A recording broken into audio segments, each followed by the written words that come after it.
Chapter 1. The Vanishing Fortune. The vault room was colder than the rest of the estate, as though its walls had been designed to freeze time itself. The air smelled faintly of steel, oiled hinges, and something far more intangible, the heavy silence of wealth too immense to comprehend. Marcus Vey stood in front of the safe with a faint smile, his tall frame casting an elongated shadow across the polished marble floor. To those who had gathered, half a dozen trusted associates, his head of security, and a representative from the insurance firm. He looked every bit the emperor in his citadel.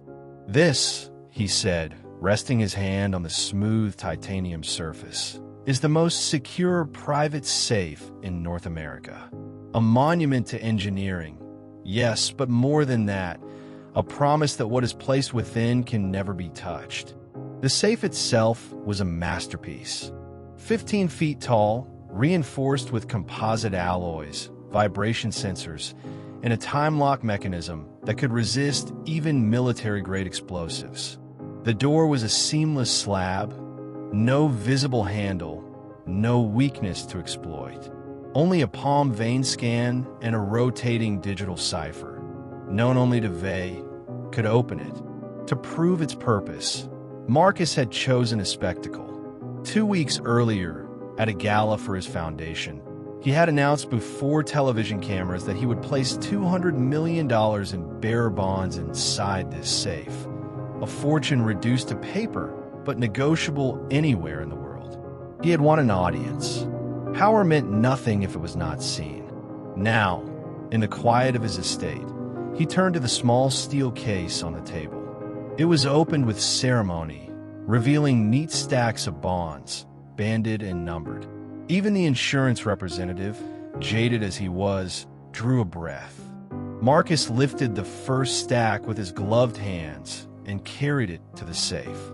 One by one, he set them inside, as if tucking a child in a bed. When the last bundle was placed, he pressed his palm against the scanner. A faint blue light washed over his hand, the cipher spun, and with a deep hydraulic sigh the door sealed shut. "Secure," the machine announced in a dispassionate, synthetic voice. Marcus turned to his audience, his eyes glittering. "Gentlemen, ladies, my fortune is untouchable. Sleep well knowing that if you cannot trust banks, politicians, or markets, you can trust this vault." A polite ripple of applause followed. The demonstration ended, and in the weeks that followed, the story made its way into financial journals, then tabloids, and finally into the collective imagination. When a vault was next opened, everything changed. It was early on a Monday morning. Marcus had flown back from Monaco overnight, and though jet-lagged, he wanted to check on the bonds himself. Ritual gave him comfort.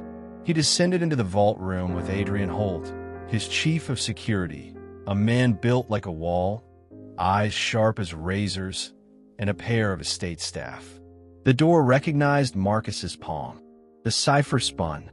With a mechanical groan, the safe opened. Inside lay nothing. No bonds. No bands of paper. Not even the steel case they had been carried in. The interior was spotless, as though it had been carefully vacuumed of history. If you love heist stories, don't forget to hit that subscribe button and turn on the notification bell, so you never miss the jaw-dropping heist story from this channel. For a long moment, no one spoke. Marcus's mouth moved, but no words came. Adrian blinked twice, as though his eyes were betraying him. The staff shifted uncomfortably, waiting for Marcus to roar in fury, to accuse someone, anyone. But Marcus did not roar. He only whispered, "That's not possible." The safe was examined immediately. Holt's men swept every inch. The door had not been forced, the sensors had not been tripped, and the lock log showed only Marcus's authorized access, both during the initial deposit and now. Maybe the bonds were moved? One of the staff stammered. "By whom?" Marcus snapped, finally finding his voice. "This safe does not open itself. Only I can open it. His eyes narrowed. Unless one of you, but suspicion died as quickly as it arose, for the truth was written plainly in the machine's records. There had been no breach. The safe had never been touched. Still, the fact remained. $200 million had vanished without a trace. By noon, the estate was crawling with investigators. Local police first, then federal agents once the value was understood. The vault was photographed from every angle, dusted for prints that yielded nothing. The bonds were traced, or attempted to be, but bearer bonds leave no names, no signatures. They are cash in another form. The lead detective, a weary man named Harlan Coyle, stood in the vault room with his notepad. He scratched his stubbled chin. So let me get this straight. The vault is intact. No forced entry. No alarms. Security logs show only your prints, Mr. Vey. And yet the bonds are gone. That's what I've been saying for the last 3 hours, Marcus growled. He had not sat down once. His eyes were bloodshot, his hands restless. Coyle gave a small shrug. Then either the safe lies, or someone who shouldn't have opened it. Adrian Holt bristled. Impossible.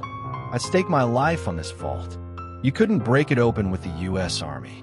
Hell, you couldn't get near it without setting off 3 layers of security. Unless it was an inside job, Coyle said mildly. The room fell silent. Marcus's jaw tightened.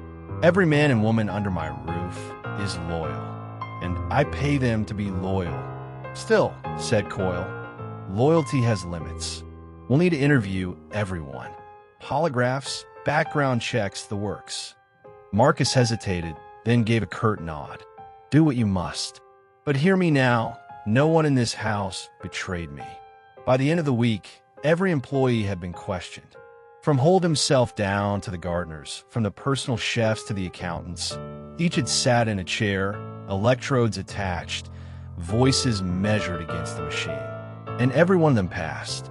The polygraphs told the same story again and again. No knowledge of the theft, no complicity, no awareness of missing bonds until the discovery. Detective Coyle sat at his desk with the reports spread before him. He tapped his pen against the page, irritated. It doesn't add up. Somebody had to take them. And if the employees didn't, then who?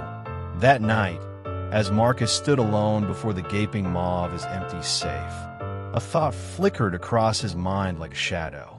What if the bonds had never been there at all? But he pushed the thought away. No, they had been real. He had held them, touched them, flaunted them before cameras. He had shown the world his wealth. And yet, the steel belly of the vault was hollow. And for the first time in his gilded life, Marcus Vey felt a tremor of fear. If you love heist stories, don't forget to hit that subscribe button and turn on the notification bell, so you never miss the jaw-dropping heist story from this channel. Chapter 2, The Impossible Crime. The following morning, the estate resembled less a mansion and more a command post. Vans from the insurance underwriters idled on the lawn. Federal agents arrived in dark suits, clipboards in hand, eyes sweeping the marble halls as though the crime itself might still be hiding in the corners.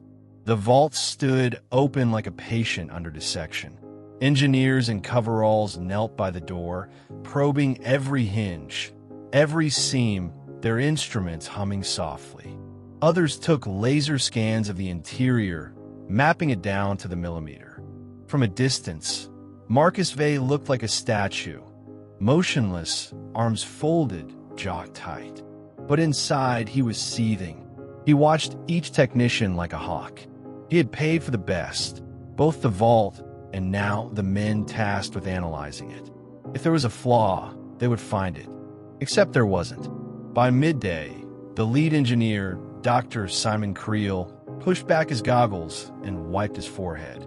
He was a thin man, gray-haired, with the weary precision of someone who trusted machines more than people. The door has not been tampered with, he announced.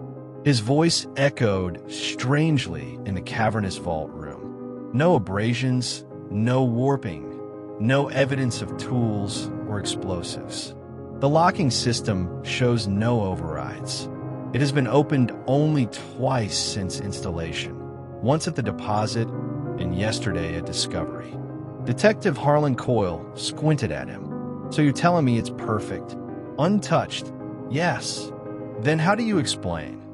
Coyle gestured to the empty shelves, the barren space where wealth had once sat like a crown jewel. That? Creel hesitated. I cannot. A low murmur spread among the gathered staff. Holt, the head of security, looked furious. His broad chest rose and fell like a bellows. It's a trick, he muttered. Has to be. Some flaw in the sensors, some way of... No, Creel interrupted sharply. He tapped his notes. Every sensor is functioning. If anyone had attempted to bypass, force, or even rattle the lock, alarms would have been triggered. Logs show no such event. And the cameras? Coyle asked. Adrian Holt pulled a tablet from under his arm. With a few taps, he brought up feeds from the estate's security archive. The footage was clean, hallways pristine, guards making their regular rounds, time-stamped and synchronized to the vault's internal logs. No intrusions, no anomalies. The cameras that overlooked the vault door showed nothing but silence and stillness for weeks. It's impossible, Holt said flatly. Coyle gave a thin smile. Impossible crimes are my least favorite kind. By evening, the press had caught wind. Reporters camped at the gates, cameras flashing at anyone who entered or left. The bonds were taken, one shouted as Adrian escorted Marcus's lawyer through the iron gates. Inside help, is that right? The rumor had begun to spread. A theft this clean had to involve betrayal. Inside, whispers traveled faster than evidence. Kitchen staff speculated among themselves. Gardeners cast suspicious glances at security. Even the maids, once invisible, became subjects of scrutiny. Marcus convened his inner circle in the dining hall, his patience worn thin. Holt, Creel, his CFO, Daniel Rouse, and a half-dozen others sat around the polished oak table, faces tense. This is poison, Marcus said. His voice was cold, controlled, but the veins stood out on his neck. Already the market's whisperer. A man who cannot guard his own fortune is a man unfit to guard anyone's investment. I will not be made a fool. Then we find the leak, Holt growled. There is no leak, Creel insisted. I've reviewed every metric. The safe was never compromised. Then someone with access, Coyle said. He had been invited to the table reluctantly, but had no intention of staying silent. One of your people, Mr. Vey. Someone with knowledge of the routines, of the cameras, of how to slip in and out unseen. If you love heist stories, don't forget to hit that subscribe button and turn on the notification bell, so you never miss the jaw-dropping heist story from this channel. Marcus's eyes flashed. And how do you suggest they pass your polygraphs? Coyle shrugged. Machines lie. People lie better. Over the next week, the estate became a theater of interrogation. One by one, employees sat under the harsh fluorescent lights in a converted study. Electrodes strapped to their fingers, chest sensors recording their breath. The machine pulsed with each answer. Did you take the bonds? No. Do you know who did? No. Have you ever discussed the contents of the safe with anyone outside this estate? No. Again and again, the line stayed steady, the graphs unwavering. By the end of the week, every staff member had passed. Even Adrian Holt, whose fierce loyalty made suspicion seem absurd. Even Daniel Rouse, the rumors of his gambling debts clung to him like smoke. Even Clara Vey, Marcus's estranged daughter, who had arrived uninvited the day after the discovery. Her answers smooth, her pulse steady. Every one of them walked away with the machine's approval. And yet the vault remained empty. Coyle flipped through the final reports late one night, a cigarette burning low in the ashtray beside him. He scowled. Every damn one of them clean. You believe this? Across the desk, his partner, a younger agent named Ruiz, rubbed his temples. Maybe they are clean. Maybe the bonds were never here. Coyle barked a laugh. You trying to say Vey faked it? You saw the gala footage. Half the city watched him put those bonds in. Ruiz leaned back. Then explain it. If no one broke in and no one lied, where did $200 million go? Coyle didn't answer. He stared at the grainy vault photos, at the gaping hollow where wealth had once lain, and felt the beginnings of unease. The impossible crime was no longer just a headline. It was real, and it was gnawing at him. That night, as the estate settled into uneasy silence, Marcus Vey wandered the halls alone. His footsteps echoed against marble and glass. In the reflection of a window, he saw his own face, drawn, gaunt, older than he had ever allowed himself to appear. And once again, the forbidden thought whispered to him, louder this time. What if the bonds had never been stolen? What if the vault was hollow from the very beginning? He clenched his fists, banishing it. No, that was madness. He had held them in his hands. He had shown the world. But when he looked at the yawning black mouth of the vault, he could not shake the sense that it was laughing at him. If you love heist stories, don't forget to hit that subscribe button and turn on the notification bell, so you never miss the jaw-dropping heist story from this channel. Chapter 3. Enter the Investigator. Elena Cross arrived without fanfare, though the whisper of her reputation preceded her. She stepped from the back of a nondescript sedan at the estate gates, no entourage, no badge on display. The guards checked her credentials twice, then let her through with guarded eyes. She was not what they expected. Mid-30s, dark hair pulled back in a loose knot, sharp eyes that seemed to catalog every detail at a glance. Her clothes were practical, black slacks, blazer, boots that had seen travel. She carried no briefcase, only a slim notebook tucked under one arm. Detective Harlan Coyle was waiting for her at the front steps, arms folded across his chest. He sized her up with the weariness of a man who had seen too many self-proclaimed experts parachute in. "You're Cross," he said. "Elena," she corrected, offering a hand. Her grip was firm, unhurried. "And you must be the detective who's been telling the press this case is impossible." Coyle frowned, but she was already walking past him toward the doors. The estate staff gathered in the Great Hall as Marcus Vey made introductions. He did not like outside help. His pride bristled at the very notion, but after weeks of dead ends, he had agreed to let her in. "Elena Cross," he said, his voice taut. "Private investigator. She comes with unusual recommendations." Unusual was one way to put it. Elena's career was a patchwork of successes that had baffled and infuriated official agencies. She had solved 3 corporate frauds no one else could untangle, exposed a money laundering ring run through a private art gallery, and even tracked down a vanished heiress who had been declared dead for 6 years. Her methods were irregular. Her results were undeniable. "I don't care about procedure," Marcus told the room. "I care about results. Cooperate fully." Elena let the silence linger a moment, then smiled faintly. "Thank you, Mr. Vey. I'll need full access, staff records, security logs, interview transcripts, and freedom to speak to anyone at any time. If that's a problem, best to say so now." No one spoke. The staff shifted uneasily, glancing at Marcus. His nod was reluctant, but it was enough. Elena began with the people. She interviewed them not in the sterile polygraph room, but in their own spaces. The kitchen for the chefs, the gardens for the groundskeepers, the security office for Holt and his men. She asked questions that seemed irrelevant at first. Their daily routines, what time they preferred their meals, who they confided in when stressed.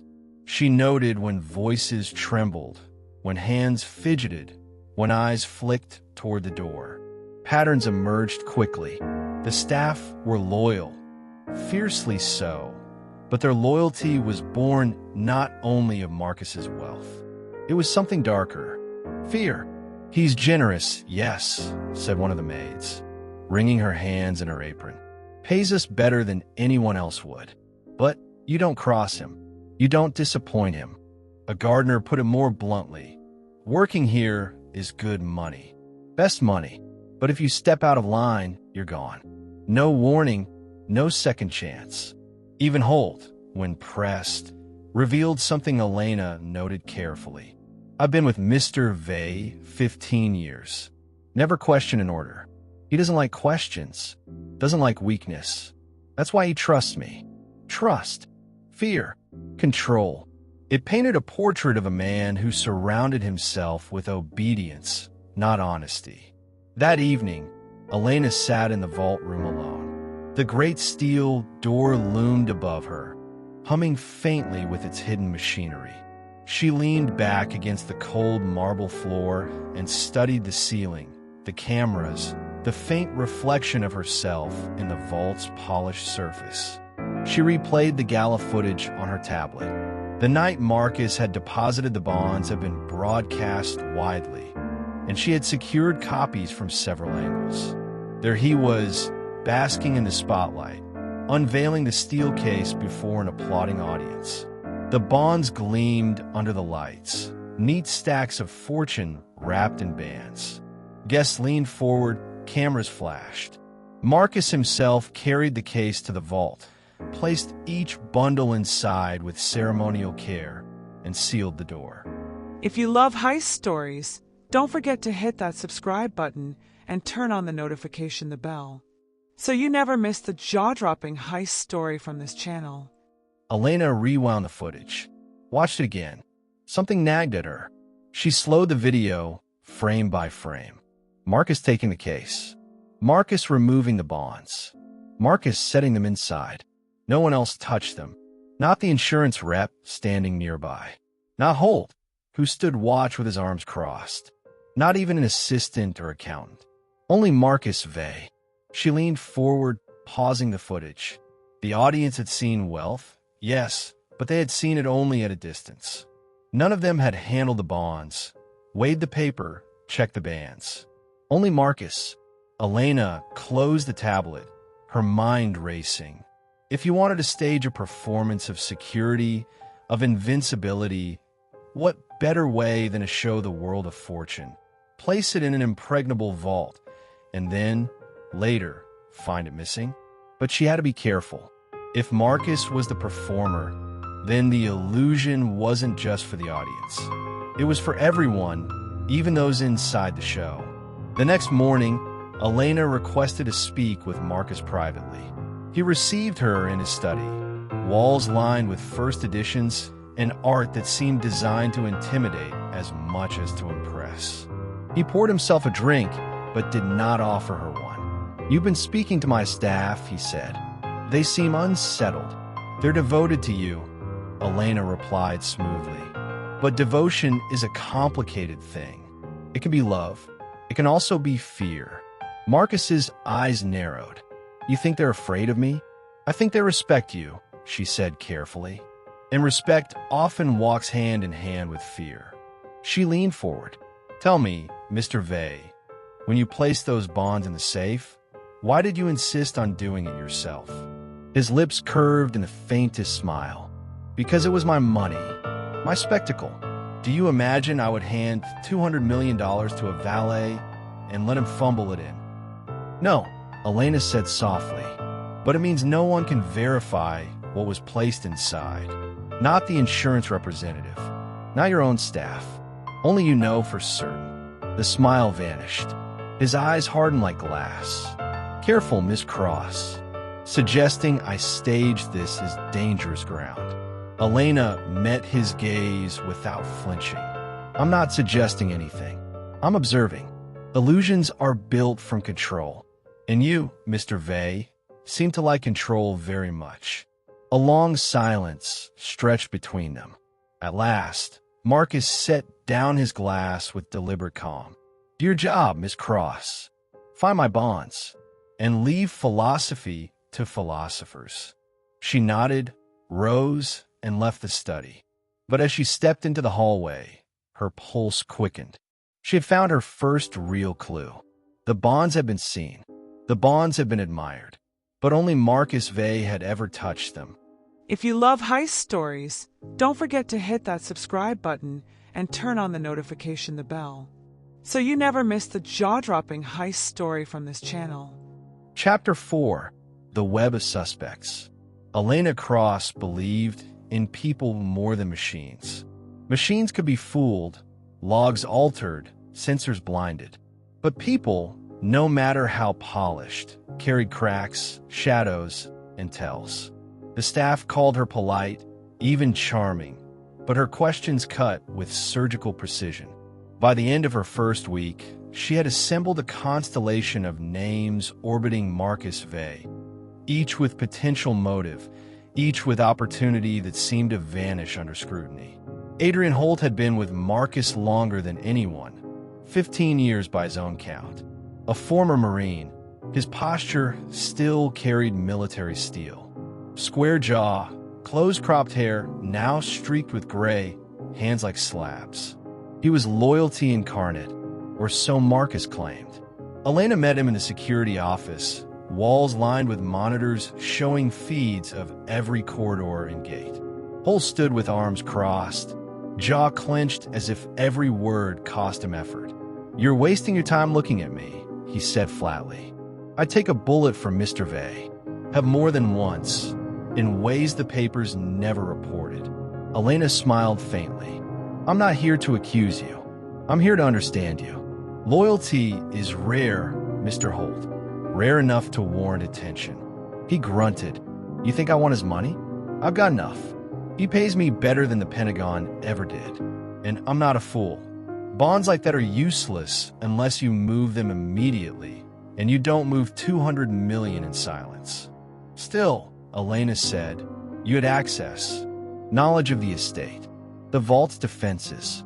If anyone could slip past without leaving a trace, it would be you." His eyes flared, then cooled.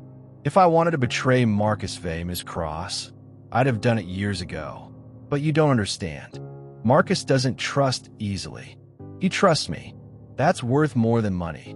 His words rang true, but his expression carried something else: fatigue.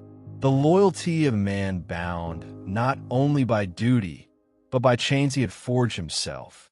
Clara arrived at the estate uninvited, sweeping into the marble halls in a storm of cigarette smoke and sarcasm. She was 32, whipped thin, dressed in black that seemed chosen to offend her father's preference for elegance. Her sharp tongue was notorious, her disdain for Marcus sharper still. When Elena approached her in the library, Clara was sprawled across a leather sofa, reading an old philosophy volume. She didn't look up. "So you're the hired bloodhound," she said. "Investigator," Elena corrected. Clara's lips twitched. "Semantic difference. He brings people like you in because he can't stand the idea of being outsmarted. Irony is delicious, don't you think?" Elena studied her. "You don't seem surprised your father's fortune vanished."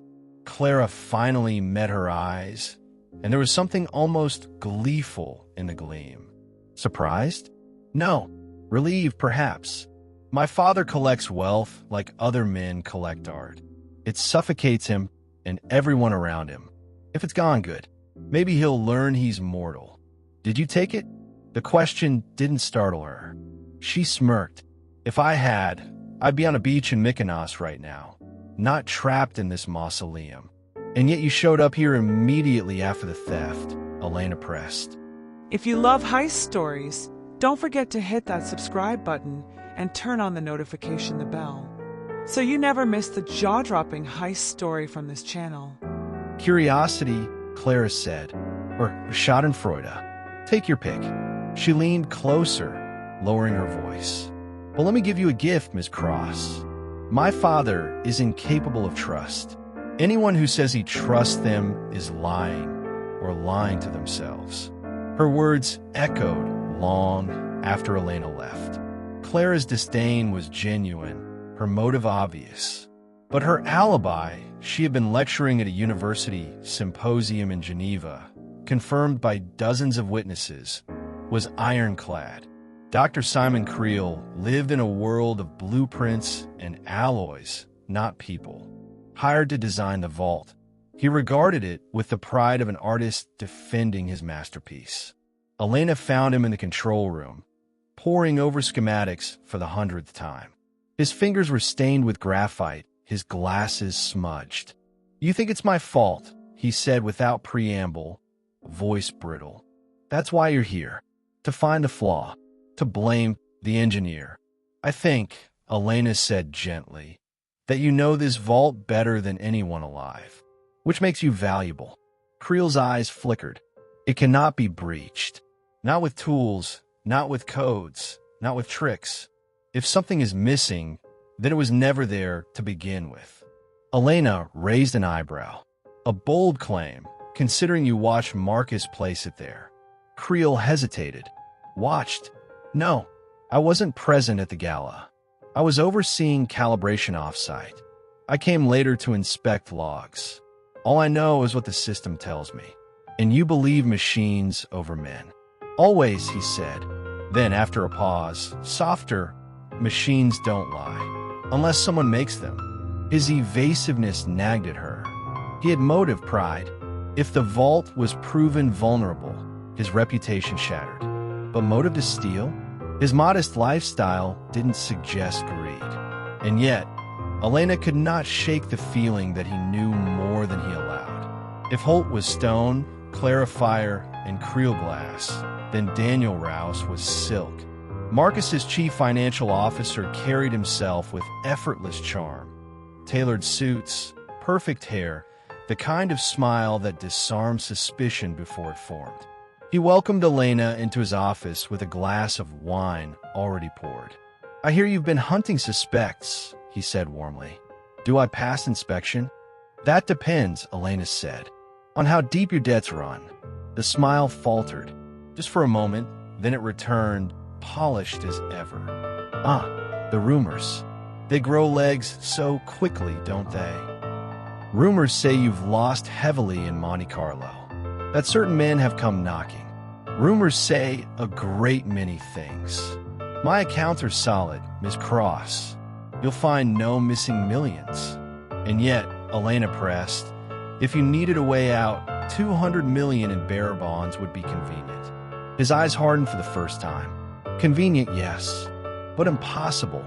I was in Singapore during the disappearance, 12 hours ahead, giving a keynote to 300 attendees, all of whom would vouch for me. Unless you think I hired a ghost." Elena studied him. The alibi was strong, the witnesses numerous, but his charm was too smooth, his ease too practiced.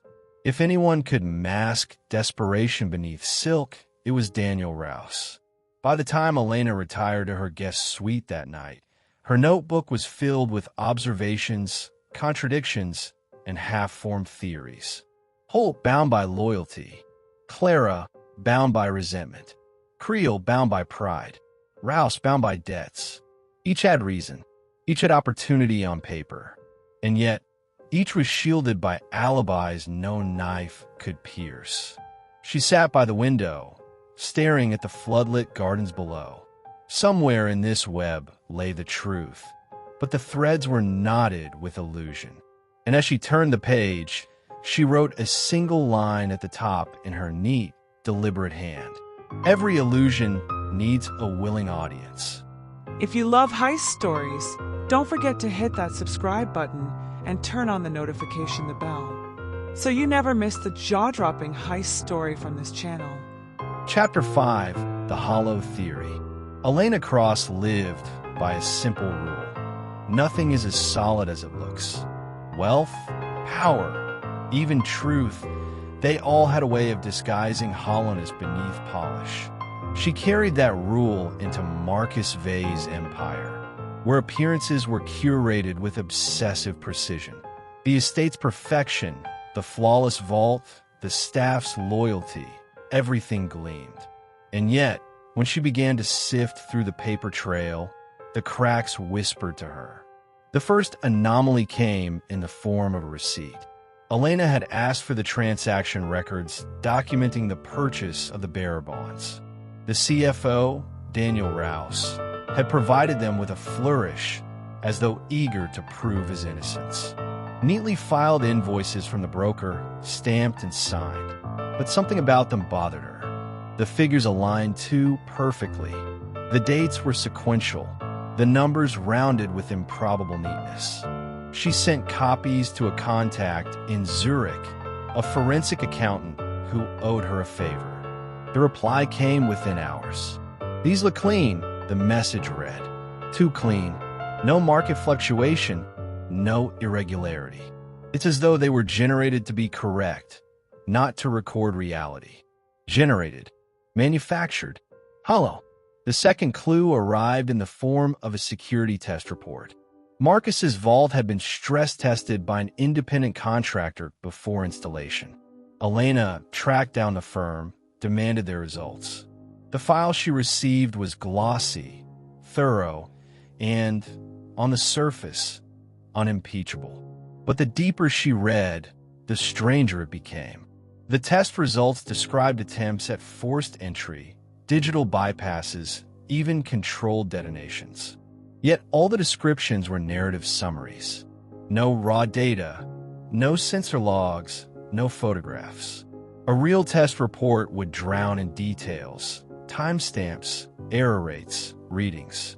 This one read more like a press release. When Elena called the firm directly, she was told the project had been handled under strict confidentiality and all raw data had been retained by the client, Marcus Vey. She stared at the report for a long time that night, fingers drumming against the desk. Proof. Again, that proved nothing. The third discovery came from Holt himself. Reviewing the security logs, she noticed something subtle. The logs never showed failure. Not once. In 3 years of operation, not a single false alarm, not a single glitch. Machines, in her experience, always glitched. A power fluctuation, a misread sensor, a faulty connection, something. But here, the record was pristine. Too pristine. "Holt," she asked, leaning over his shoulder in the control room, "these logs, have they ever misfired?" He frowned. "No. System's flawless. No system is flawless." If you love heist stories, don't forget to hit that subscribe button and turn on the notification bell, so you never miss the jaw-dropping heist story from this channel.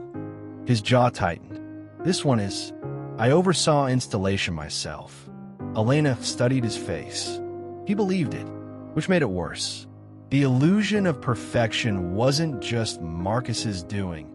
It had infected the people around him. That evening, Elena spread the documents across her suite table. The receipt, the report, the logs. Together, they painted a picture of something that looked real but felt false. The more she stared, the more her unease grew. It wasn't only that the bonds were gone. It was that everything around them, the records, the safeguards, the evidence of their existence, was hollow. She thought back to the gala footage, the spectacle of Marcus placing the bonds inside the vault. The crowd had cheered, the cameras had flashed, but none of them had touched the bonds, counted them, verified them. Only Marcus. He could have placed anything in that vault. Paper, props, worthless sheets dressed as fortune, and the world would have believed him. The next morning, Elena presented her findings to Detective Coyle. He leaned back in his chair, cigarette dangling from his lips, eyes narrowing as she laid out the receipts, the reports, the logs. "So you're telling me," he said slowly, "the money might never have been here at all?" "I'm saying," Elena corrected, "that everything we've been shown could have been fabricated. The bonds, the purchase, the security. Marcus Vey controls every piece of evidence, and every piece looks authentic but feels hollow." Coyle barked a laugh. "You think Vey stole from himself? That he staged the whole thing just to what?" Looked like a victim. Elena met his eyes. Consider the psychology. He's built an empire on the illusion of invulnerability. What better theater than to show the world even he can be robbed and still stand untouched? Investors pity him. Insurance pays out. Rivals see weakness where he controls the narrative. Cole's smile faded. That's a hell of a theory. But theory doesn't put the bonds back on the table. No, Elena agreed. But it changes how we hunt for them. If the bonds were never in the vault, then the real question is, where are they now? Later that day, Elena confronted Marcus directly. She found him in his study, gazing at a painting, some Baroque masterpiece of kings and crowns. He didn't turn when she entered. "You're digging deeper than most," he said. His voice was low, measured. "Most would be content to chase suspects. You're questioning the foundation." "Because the foundation is hollow," Elena replied. She stepped closer, placing the forged receipts on his desk. "Your records don't add up. Your vault tests are staged. Even your security logs are too perfect. If this is theater, Mr. Vey, then I want to know the script." At last he turned, and his eyes locked onto hers with something between admiration and menace. "You're clever. Clever enough to see shadows where others see walls. But let me ask you, Ms. Cross, what do you gain by tearing down my illusion?" "The truth," she said simply. Marcus smiled faintly, almost pityingly. "The truth is overrated. What matters is what people believe. And they believe I was robbed. That's the story. That's the truth they will carry. And you're part of it now." Elena felt a chill crawl up her spine. He wasn't denying it. He wasn't admitting it. He was treating reality as something pliable, moldable, his to shape. And in that moment, she realized the most chilling possibility of all. The vault might never have been breached. The bonds might never have been stolen, because the vault had never been full to begin with. That night, alone in her room, Elena wrote a single line in her notebook, underlined twice. The hollow safe is not the vault, it is the story. And if Marcus Vey had built his empire on illusions, then somewhere, hidden beneath the theater, lay the real fortune. The question was, who else knew? If you love heist stories, don't forget to hit that subscribe button and turn on the notification bell, so you never miss the jaw-dropping heist story from this channel. Chapter 6. A Ghost in the System. Elena Cross knew misdirection when she saw it. Magicians did it with mirrors and velvet curtains. Billionaires like Marcus Vey did it with vaults and smoke-thin paper trails. But no magician conjured wealth from nothing. The $200 million had existed. She was certain of it, which meant it was out there, somewhere, drifting like a ghost through the arteries of global finance. She spent the next 2 days dissecting Marcus's empire. Not the steel and marble, but the paperwork, contracts, audits, shell companies woven across jurisdictions like spider silk. A pattern emerged. Every visible safeguard, every transaction was staged for an audience. The vault? A performance in indestructibility. The gala? A spectacle of untouchable wealth. The polygraphs? Proof of loyalty paraded like ritual cleansing. Even Marcus's own staff seemed caught in the act. Loyal, fearful, convinced of his invincibility. He had not merely built defenses. He had built theater. The chilling part was how well it worked. People believed. Even Holt, the man guarding him for 15 years, had become a character in the play, rehearsed and obedient. But theater required props. And somewhere, Elena knew, the real bonds had to be kept off stage. The breakthrough came at midnight, in the quiet hum of the estate's guest wing. Elena sat with her laptop open, coffee gone cold at her elbow. Eyes locked on financial records Rouse had sworn were clean. One-line item snagged her attention. A routine transfer, $50,000 wired to a logistics firm in Zurich. The description read only consulting fees. At first it looked innocuous, but she cross-referenced the account number with other shell companies tied to Vey.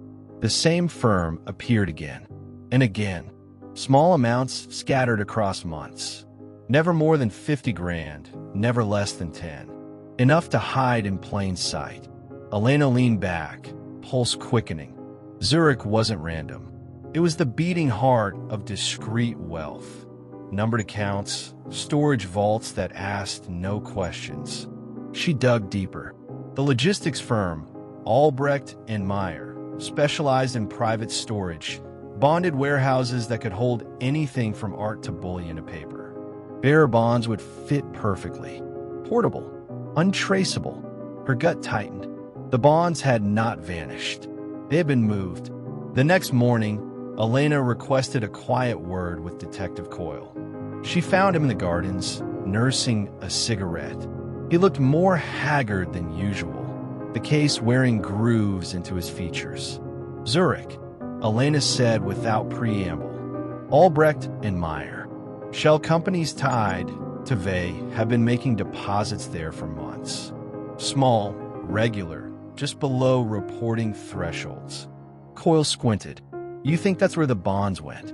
I think that's where they were headed all along. The gala, the vault, the robbery, it's all theater. The real bonds are in Zurich, hidden under layers of shell firms, so deep it'll take months to peel back. Coyle exhaled smoke, slow and grim. And if you're wrong, then I've still learned something important. She lowered her voice. The crime scene isn't this vault. It's Vey's empire. He staged the theft, but he staged it to cover something bigger, moving his fortune offshore. If you love heist stories, don't forget to hit that subscribe button and turn on the notification bell, so you never miss the jaw-dropping heist story from this channel. Coyle tapped ash into the gravel. You're saying the guy robbed himself? I'm saying, Elena replied. He played victim while laundering $200 million under our noses. She confronted Marcus later that evening. He was in the atrium, inspecting a new shipment of artwork, a massive steel sculpture that looked like a twisted knot. Its polished surface reflected him like a man caught in his own web. Zurich, Elena said quietly, stepping into his line of sight. Marcus didn't flinch. A charming city. I recommend the lake in summer. Albrecht and Meyer, she pressed. Your shell companies have been paying them for months. That's what the bonds are, isn't it? For a moment, silence stretched. Then Marcus chuckled softly, the sound low and dangerous. You're cleverer than I thought, he said. But cleverness is a double-edged sword. Do you know why magicians never reveal their tricks? Because it ruins the illusion. Because it kills the audience. Marcus corrected, voice like ice. He stepped closer, eyes burning. You think you've uncovered me? You've uncovered a fragment. But the truth, Ms. Cross, is a labyrinth. And every step deeper is a step further from the exit. Elena met his gaze, unflinching. Labyrinths can be solved. All it takes is the right thread. That night, she worked feverishly, tracing wire transfers, shell structures, nominee directors with meaningless signatures. The more she mapped, the clearer the picture became. Marcus had orchestrated everything. The gala, the safe, the theft, not as a single act, but as a campaign of misdirection. Every safeguard, every record was part of the show. The world saw a billionaire wronged. In reality, it was a billionaire disappearing his wealth into shadows. But there was a catch. Somewhere in the middle of her sleepless research, Elena found anomalies in the Zurich transfers. Not all funds aligned. Some transactions pointed to subsidiaries that Marcus didn't fully control. A fraction of the money, small compared to $200 million, but not insignificant, had been rerouted. By whom? She frowned, heart quickening. Marcus had built the stage, but someone else might have hijacked the play. At dawn, Elena walked the grounds, exhausted but sharp with adrenaline.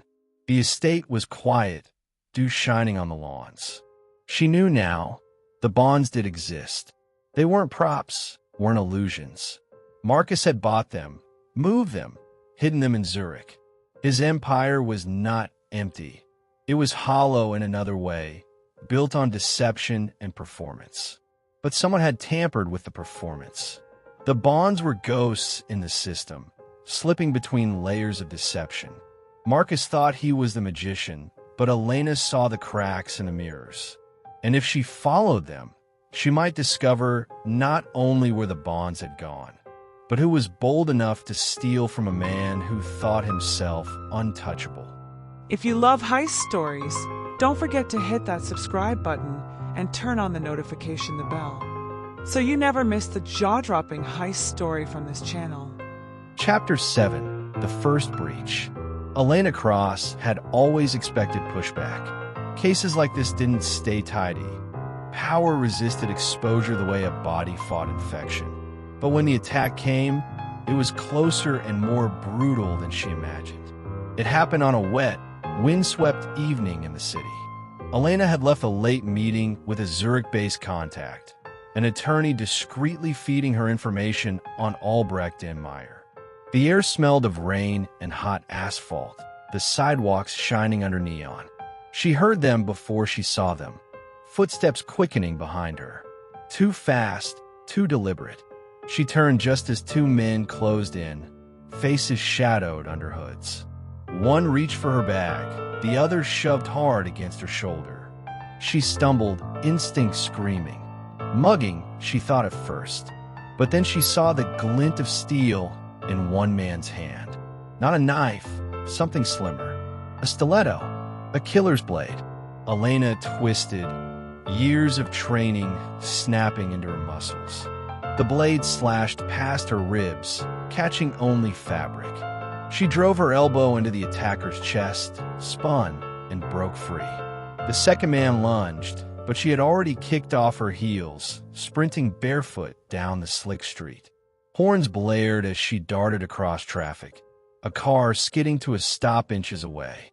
She didn't stop running until she ducked into the light of a late-night cafe, breath ragged, heart hammering. The men were gone, but their message was clear. This wasn't a robbery. It was a warning.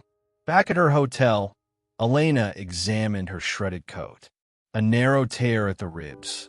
If she'd moved slower, the blade would have gone in deep. She sat heavily on the bed, hands shaking. Someone powerful enough to reach her in Zurich, bold enough to strike in public, wanted her gone. The question wasn't who. That was obvious. Marcus Vey, or someone inside his web, had decided she was too close. The question was why now? Had she uncovered something Marcus wanted buried? Or had she brushed against a rival's hand? Someone playing their own game inside his labyrinth? Either way, she knew the rules had changed. This was no longer investigation. It was survival. While Elena fought shadows in Zurich, Adrian Holt patrolled the marble corridors of the Vey estate, the unease gnawing at him like rust. For 15 years, he had served Marcus Vey faithfully.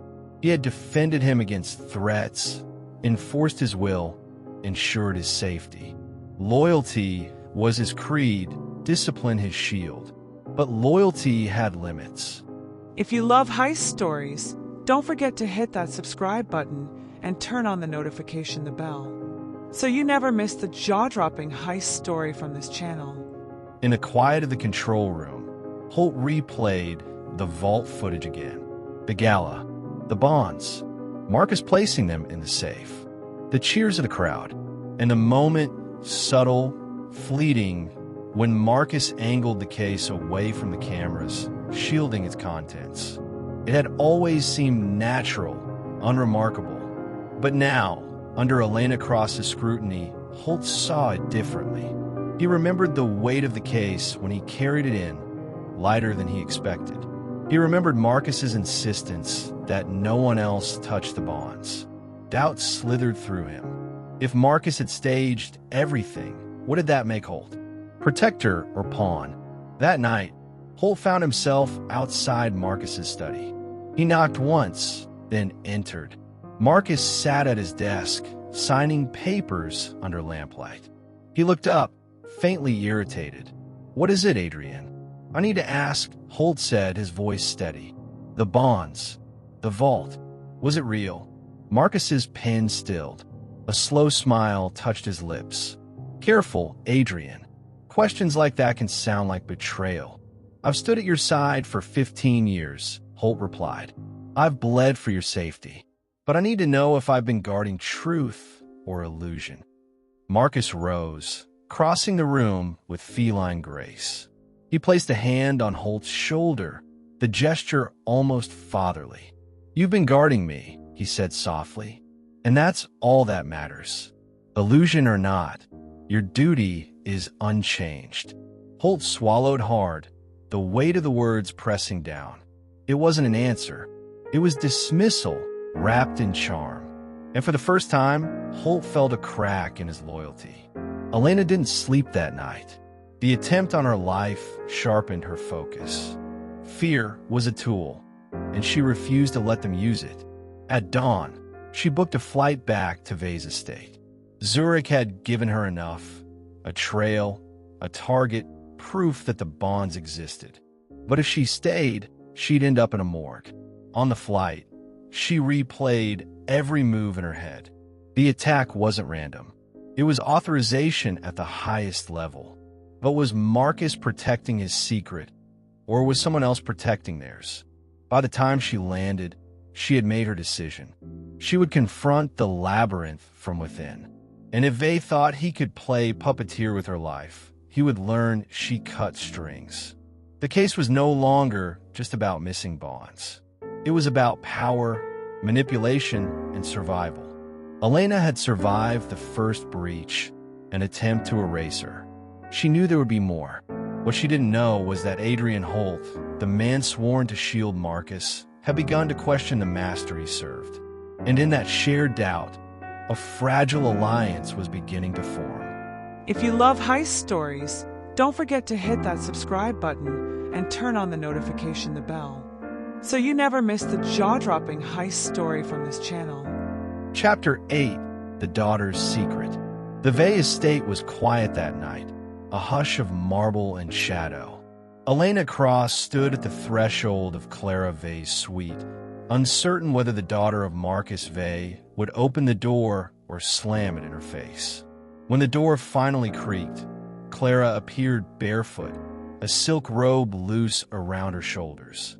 Her dark eyes were wary but sharp, carrying the same intensity as her father's. Though hers burned with arrogance, hers simmered with resentment. "You shouldn't be here," Clara said flatly. "Neither should you," Elena countered. "But since we're both here, maybe we should talk."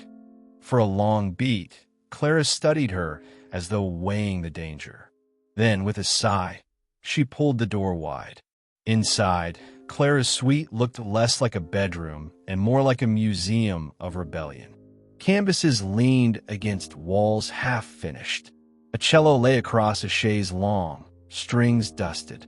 Books cluttered the desk: philosophy, psychology, stagecraft manuals with worn spines. "You think my father did it," Clara said. Not a question, but an accusation. "I don't think," Elena replied. "I know, but what I don't know is how. That's where you come in." Clara laughed bitterly. "So I'm your informant now." "You're his daughter," Elena pressed. "You've seen more than the staff, more than his business partners. If he staged this, you must have noticed something." Clara crossed the room and poured herself a glass of wine. Her hands trembled slightly. "I knew he was planning something," she admitted at last. "But not this. Not theft. He told me it was insurance." "Insurance?" Elena repeated. "An escape hatch. He said the bonds were a safeguard, a way to slip the leash if the world turned against him. He never said he would fake a robbery. I thought it was some elaborate fraud, like half the tricks he pulls. Keep the regulators guessing, keep his enemies afraid." Elena's pulse quickened. So he meant to hide the bonds, not lose them. Clara's lips curled. "My father doesn't lose. He hoards. He manipulates. He bends reality until everyone around him believes the lie. But outright theft? That's beneath him, or it should have been. Elena's eyes swept the room, lingering on a shelf lined with books about magic and stagecraft. Your father's obsession with illusions, she said softly. It isn't just business, is it? Clara hesitated, then shook her head. He's been obsessed since I was a child. He used to drag me to magic shows. Sleight of hand, misdirection, smoke, and mirrors. He'd lean over and whisper the tricks before the magician revealed them. He wasn't impressed by the illusion. He was intoxicated by controlling it. She swallowed hard, wine untouched in her hand. My father doesn't just want wealth, she continued. He wants to dictate reality. He wants people to believe whatever version of truth he feeds them. The vault, the gala, the missing bonds, it's not about money. It's about control. If you love heist stories, don't forget to hit that subscribe button and turn on the notification bell, so you never miss the jaw-dropping heist story from this channel. Elena felt a chill. Control. Yes, it explained everything. The staged theft, the flawless alibis, the hollow proofs. Marcus didn't just want to steal. He wanted to prove he could rewrite the laws of trust itself. Clara finally set down her glass and leaned closer, voice low. There's something else. When I was younger, he used to show me his notebooks. Riddles, diagrams, plans. He called them his games. I thought they were just eccentric sketches. But some of them, I recognized when the vault was built. He'd drawn versions of it years before. Not designs for safes, designs for illusions. Her voice cracked, a mix of fear and loathing. He didn't just build a vault. He built a stage. And if you want to find the bonds, you need to understand the trick. He never hid anything in plain sight. He hid it in belief. Elena leaned forward, pulse racing. Do you still have those notebooks? Clara shook her head. He locked them away after I left for university. But I remember one thing clearly. He always said, the safest place to hide something is inside the truth, because no one ever questions what they already believe. For a long moment, silence stretched between them. Clara's face was pale, her eyes shining with old pain. You hate him, Elena said softly. Clara gave a bitter laugh. I hate the man who stole my childhood and turned it into an experiment. But he's still my father, and that's the cruelest trick of all. He knows I'll never be free of him. Elena studied her carefully. You might be freer than you think. You may be the only one who truly understands him. That makes you dangerous to him and invaluable to me. Clara's gaze sharpened, weighing the risk. At last, she whispered, if I help you, he'll destroy me. Elena met her eyes, steady. If you don't, he'll destroy everything else. By the time Elena left Clara's suite, dawn was breaking over the estate. The first light caught on the glass walls, turning the mansion into a mirror of fire and shadow. She walked back toward her room with a new thread to follow. Marcus's obsession wasn't money. It was illusion, and Clara might hold the key to unraveling it. But she also knew the truth carried its own danger. Marcus Vey did not forgive betrayal, least of all from his own blood. As Elena stepped into the corridor, she couldn't shake the feeling of being watched. Somewhere in the labyrinth of Vey's empire, eyes followed her every move. And if Clara was right, the bonds weren't hidden in Zurich or behind steel. They were hidden inside a truth so convincing that no one had ever thought to question it. Not until now.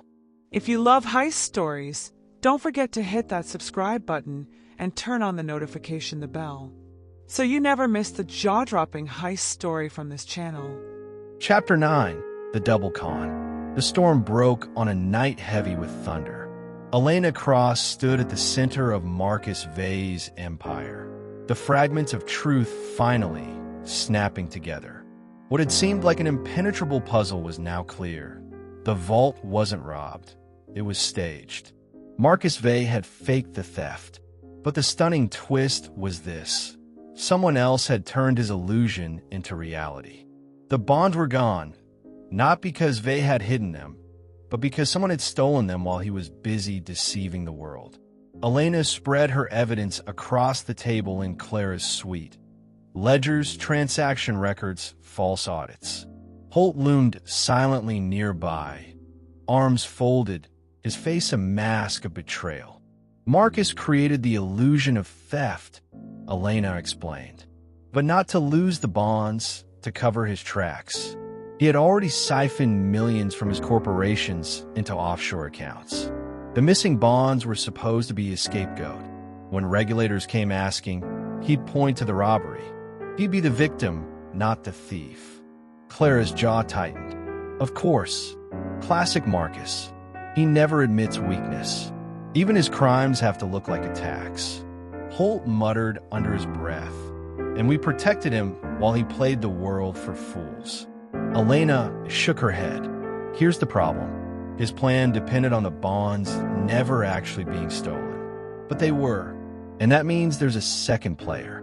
Elena tapped the name scrawled across the ledger. Daniel Rouse. The CFO, Holt growled. The gambling rumors weren't just rumors, Elena said. Rouse was drowning. Debts, offshore markers, private casinos in Macau. He needed a way out. And when Marcus staged his fake theft, Rouse saw his opening. Clara leaned forward. You mean he stole the bonds during the fake robbery? Exactly, Elena said. Marcus thought no one else would dare touch his illusion. Rouse realized it was the perfect cover.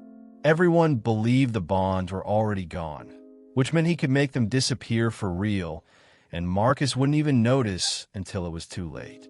The realization hung in the air like a blade. Marcus, the master manipulator, undone by his own trick. Elena replayed the security feeds on her laptop. Look here, the night of the gala. Marcus makes his grand display, puts the bonds in the vault, closes it. But Rouse?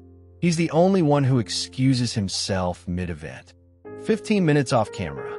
No one noticed because Marcus's performance kept the room's eyes glued to him. She zoomed in on a still image. Rouse slipping through a service corridor, jacket folded over one arm. If you love heist stories, don't forget to hit that subscribe button and turn on the notification bell, so you never miss the jaw-dropping heist story from this channel. Later that night, he's back at the gala, laughing at Marcus's theatrics. No one questions it. Why would they? Marcus himself was orchestrating the illusion. Holt clenched his fists. All this time, the thief was right under our noses. Elena gave a thin smile. That's the beauty of a double con. Marcus thought he was fooling the world. Rouse fooled him. When the truth reached Marcus, his fury was volcanic. Elena, Holt, and Clara were summoned to his study, where the billionaire paced like a caged predator, eyes blazing. He used me, Marcus hissed. Turned my art into his cover. My own CFO. My creation. Elena didn't flinch. You left the door open.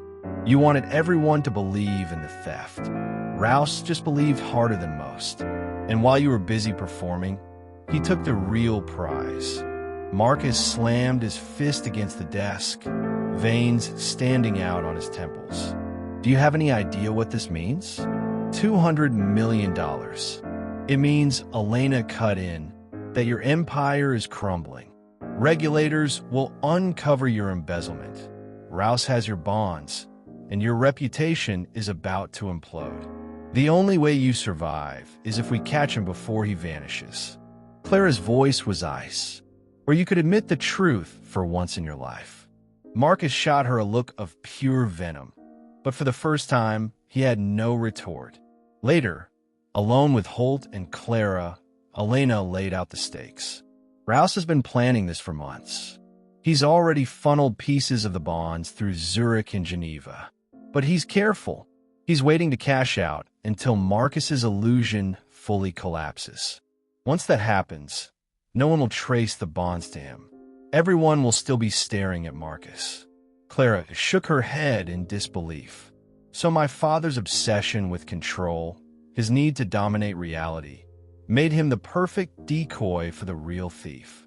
Exactly, Elena said. Marcus staged a hollow crime. Rouse turned it into a perfect one. Elena packed her files with grim determination.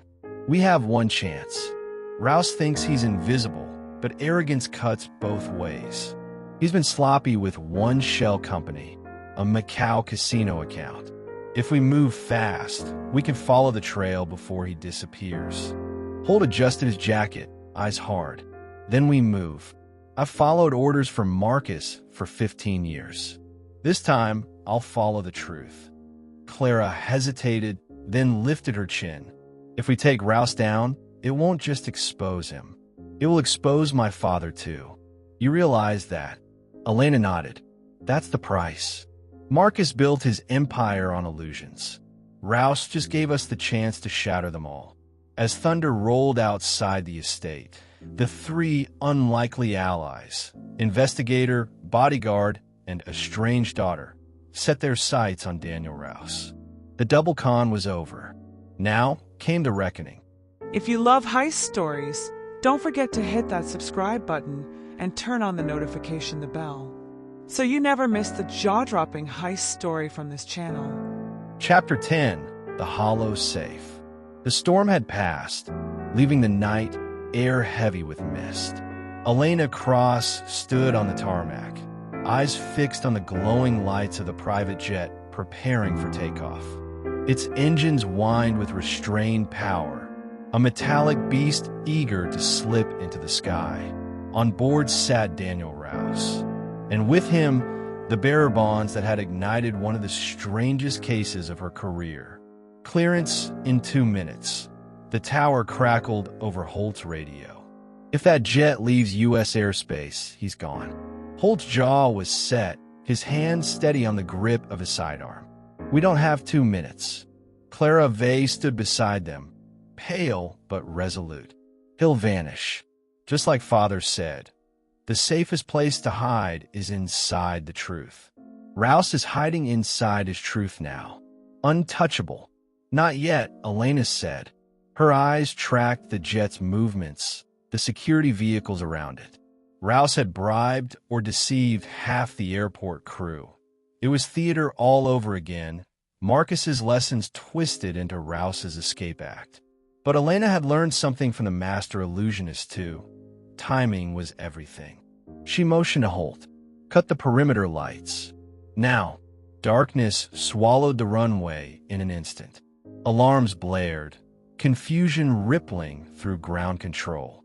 The jet's engines flared, pilot uncertain. That hesitation was all Elena needed. She sprinted across the slick tarmac, heart hammering, the roar of turbines rattling her bones. Holt covered her flank, Clara trailing with surprising courage. Security scrambled, shouting, weapons raised, but their hesitation mirrored the chaos Rouse had engineered. Elena reached the stairway just as it began to retract. With a desperate leap, she caught the rail, hauling herself up onto the jet. Inside, the air was cool, perfumed, clinical. And there, in the cabin's glow, sat Daniel Rouse. A briefcase rested on the seat beside him, gleaming with quiet menace. Rouse didn't flinch. He looked almost serene, as though he had anticipated her arrival. Detective Cross, he said smoothly. I was beginning to wonder if you'd catch on. Congratulations. Step away from the case, Elena ordered, breath steady despite the adrenaline. He smiled. Do you know why Marcus failed? Because he believed too much in his own illusion. He thought control was absolute. But the real trick is knowing when to let go. I'll vanish with enough of the bonds to live like a king. The rest? Consider them my fee for exposing him. Elena's eyes flicked to the briefcase. You think you've won because you stole from a thief? I know I've won, Rouse replied. Because when history remembers this, it won't matter whether Marcus staged the robbery or I exploited it. All they'll see is chaos. And in chaos, truth is irrelevant. Holt burst into the cabin, weapon drawn. Rouse moved fast, flipping the briefcase open, scattering bonds into the air like oversized confetti. Papers fluttered, dancing in the turbulence as the engines roared. If you love heist stories, don't forget to hit that subscribe button and turn on the notification bell, so you never miss the jaw-dropping heist story from this channel. Clara lunged instinctively, catching a handful midair. "You bastard," she shouted, grappling with him. Elena seized the moment. She tackled Rouse against the bulkhead, the briefcase clattering to the floor. The two struggled, breath-ragged fists striking. Rouse fought with the desperation of a man who saw freedom slipping away inch by inch. At last, Holt wrenched Rouse's arm behind his back, snapping handcuffs into place. The CFO slumped, sweat slick and gasping, his calm facade shattered. On the runway, federal agents swarmed the jet, taking Rouse into custody. Elena, bruised and bloodied, gathered the scattered bonds with Holt and Clara. They managed to recover most of them, stuffing stacks back into the case. But some are gone, torn by the struggle, sucked into the night air through the open hatch, or trampled beyond recovery on the wet tarmac. Millions lost to the storm and the wind. Marcus Vey arrived moments later, his fury eclipsing even the chaos. He demanded the bonds, the case, his empire's salvation. Elena faced him coolly. "You'll get what remains. Enough to keep regulators at bay, but not enough to erase the truth." Marcus's eyes narrowed, venomous. "You think you've beaten me?" "No," Elena said quietly. "You beat yourself. The hollow safe wasn't your vault. It was your empire, an illusion of security built on lies. Rouse just proved how fragile it really was." Later, as dawn broke over the airfield, Elena stood apart from the others. The horizon glowed faintly pink, the storm clouds lifting.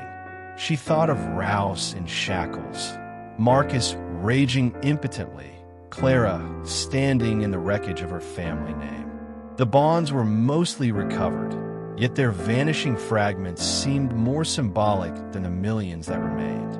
Proof that in the world Marcus had built, nothing was ever truly safe. She whispered to herself. The hollow safe wasn't the vault. It was Marcus Vey's empire, an illusion of security waiting to collapse. With that, Elena walked away, the case closed, but the questions lingering. How many more hollow safes hid in plain sight, their walls gleaming with promises that meant nothing at all? Thanks for watching. Like, share, subscribe if you enjoyed this crime story. If you've got a theory, memory, or favorite part of this heist, drop it in the comments. We read every single one.